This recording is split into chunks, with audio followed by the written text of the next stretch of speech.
All right, well, they're shaking hands because the president has vowed to stay out here to meet everyone, even if it blows his schedule.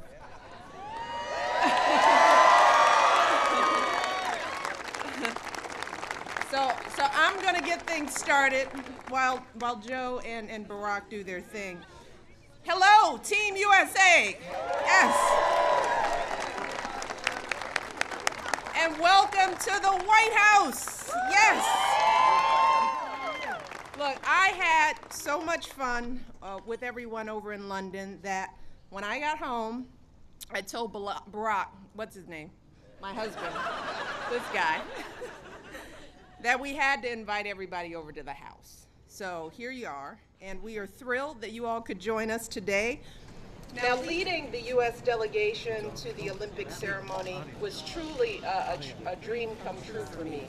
I got the chance to spend time with so many of you and hear about your journeys. I got to see how incredibly talented all of you are, including one member of our women's wrestling team who literally swept me off my feet. If you hadn't seen the pictures, I've never been picked up before by a wrestler. It was good.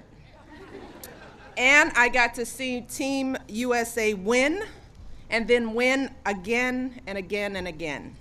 And together, our Olympians and Paralympians brought home more than 200 medals from London. That's impressive.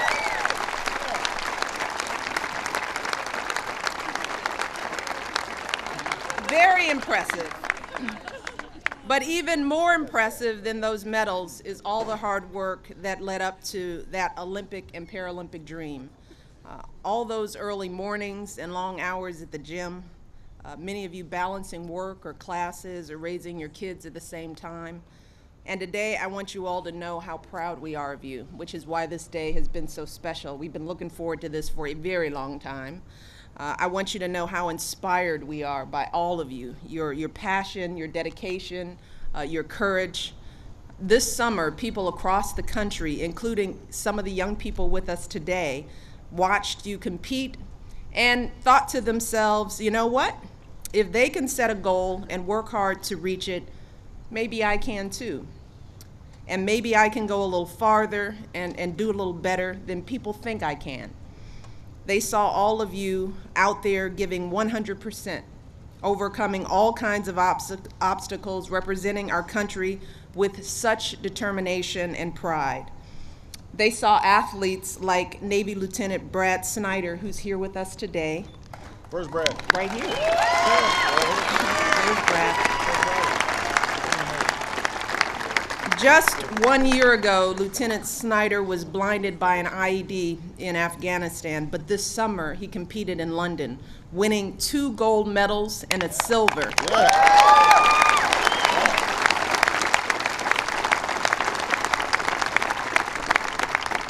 And afterwards he said, this is his quote, "To be able to come out here and to keep in the fight and keep going and keep inspiring and keep perpetuating some goodwill for our country means a lot." And that means a lot to us too. It means a lot that all of you chose to stand up and represent this country, to carry our flag and remind us what an honor it is to call ourselves Americans. And today I want to once again congratulate you all on your achievements. I also want to thank the USOC and all of you for getting more young people involved in sports in their communities as part of Let's Move. By the end of this year, we will have helped 1.7 million kids all across the country get healthy and active, and maybe we've inspired some future Olympian and Paralympians as well. So we appreciate everything you all have done, and I want to wish you the very best of luck in whatever you choose to do next. And with that, it is now my pleasure to introduce another big fan of yours, my husband, our president, Barack Obama. Great. Thank you. I'm the fan-in-chief. It is great to have Team USA here at the White House. And I want to thank Michelle for not teasing me too much, which is usually what she does in her introductions. It is true I was pretty jealous of the fact that she had a chance to go to London, but like millions of Americans, I had almost as much fun just following you guys from here and what you did. I usually work pretty late, but I've mastered the DVR, so I was able to catch a little bit of everything. It was a great way to end the day, watching you guys do things that I did not think were humanly possible. So every morning when Michelle and I would work out, we'd talk about, did you see that thing? Yeah, it was good. That was unbelievable. And then I'd jog on the treadmill. But I was inspired to watch you guys, even though I couldn't do what you do. I was inspired a little to run a little bit faster, watching Tyson Gay, and lift a little more after watching Holly Mangold, or do a few more crunches after watching Michael Phelps and the other swimmers. Somehow it didn't work quite on me, and wheelchair rugby. I'm just glad you guys aren't taking me out. But most importantly, what you guys did was inspire us. You made us proud, and as president, you made me especially proud to see how you conduct yourself on a world stage. You could not have been better ambassadors and better representatives for the United States and what we stand for. And one of the great things about watching our Olympics is we are a portrait of what this country is all about. People from every walk of life, every background, every race, every faith. It sends a message to the world about what makes America special. It speaks to the character of this group, how you guys carried yourselves. And it's even more impressive when you think about the obstacles that many of you have had to overcome, not just to succeed at the games, but to get there in the first place. 13 years ago, Carrie Miller was serving in the Army when her car was hit by a drunk driver. She lost both her legs.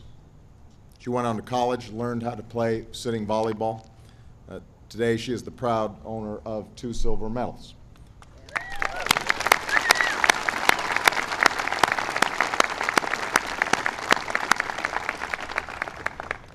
Lance Brooks is here. Leading up to the Olympic Games, he had a job pouring concrete for 12 hours a day and still managed to put in 2 more hours of training in the discus. Katie Ledecky may have been swimming in London, but she still had to finish the summer reading assignments for her high school English class. Where's Katie? Yeah, there she is.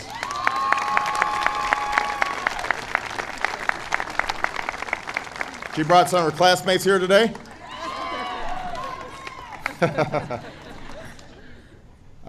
And then there's Manteo Mitchell. Where is he? Now, this has to be one of my favorite stories of the whole Olympics. Breaks his shin bone halfway through his lap on the 4x400 meter relay, but he finishes anyway in 46 seconds and helps the U.S. qualify for the final. Right here. Unbelievable.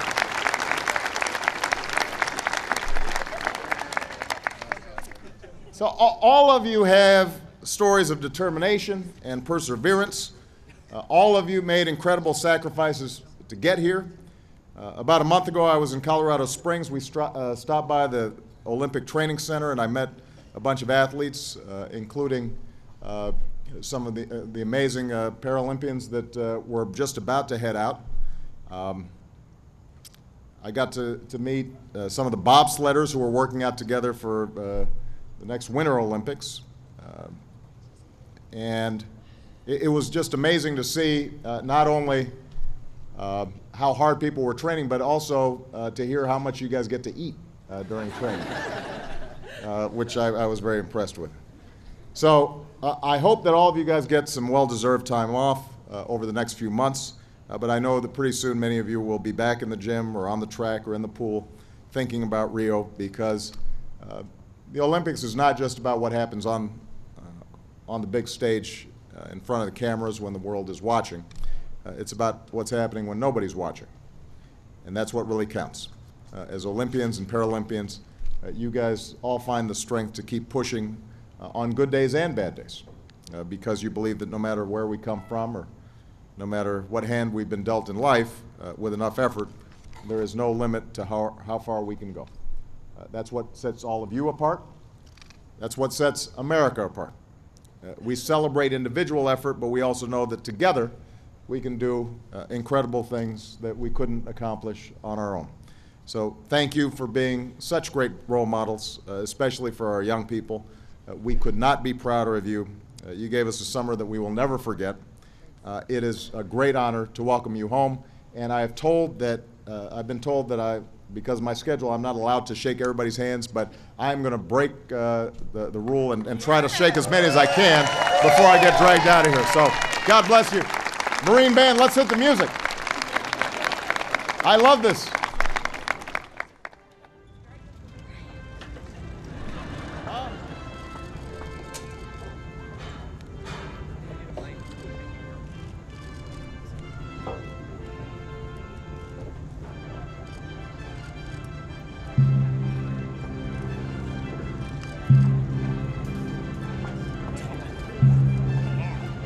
Where's that handheld? Jesse?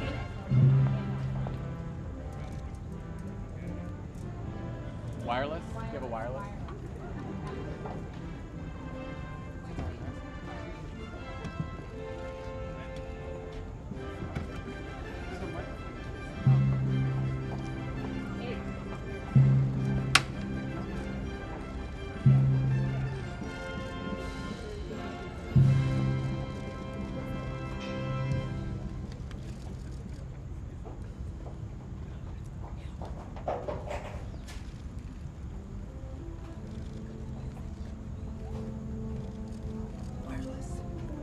Wireless mic.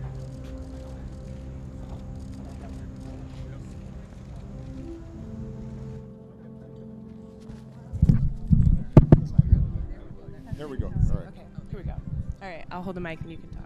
Hello. So I'd like to start off by saying thanks to the First Lady for kind of stealing the words out of my mouth, literally. But I had the distinct honor of closing out both the Olympics and the Paralympics by bearing our flag at the closing ceremonies a few days ago. And I was thinking about it in retrospect. The toughest aspect of my recovery over the last year was the idea that my service was kind of taken away from me. And so to be able to throw on like this new uniform, represent Team USA, and get back out there and continue to serve and like she said, get back in the fight was amazing for my family. And it's really a privilege and an honor to stand in front of you today and present that flag that we carried through both the opening ceremonies, all through the games, and then again in the closing ceremonies. Really glad to be the one to represent Team USA, to bring that flag home to you, our president. It's really a privilege. Thank you so much.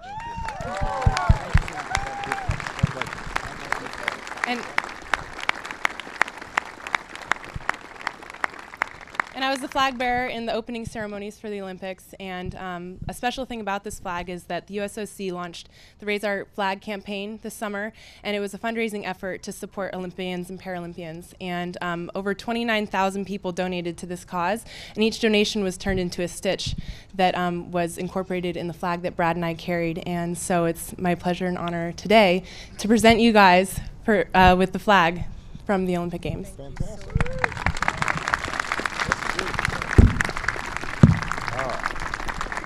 There we go. Come on. I'm right next to you. All right. Let's get a good picture of this. Hi. Congratulations.